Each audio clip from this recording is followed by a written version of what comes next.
કચ્છ જિલ્લાના ભચાઉ તાલુકાના વોંધ વિસ્તારમાં એક ચોંકાવનારી હત્યાની ઘટના સામે આવી છે। વોંધ ઓવરબ્રિજ નીચે બનેલી આ ઘટનામાં હરગોવિંદભાઈ સાધુ નામના વ્યક્તિની ગોળી મારીને હત્યા કરવામાં આવી હોવાનું જાણવા મળ્યું છે। પ્રાથમિક માહિતી મુજબ મુકેશ સાધુ નામના યુવકે આ ફાયરિંગ કર્યું હોવાનું કહેવામાં આવી રહ્યું છે। ઘટનાની જાણ થતાં જ પોલીસ તાત્કાલિક સ્થળ પર પહોંચી હતી અને તપાસ હાથ ધરી હતી।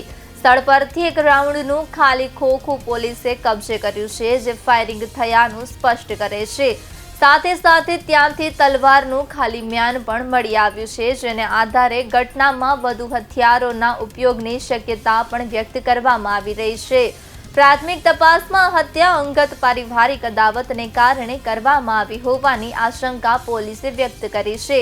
હાલ પોલીસ દ્વારા વધુ તપાસ ચાલુ છે અને આરોપીને પકડવા માટે પગલાં લેવામાં આવી રહ્યા છે। સમગ્ર વિસ્તારમાં આ ઘટનાને પગલે ભય અને ચકચારનો માહોલ ફેલાઈ ગયો છે।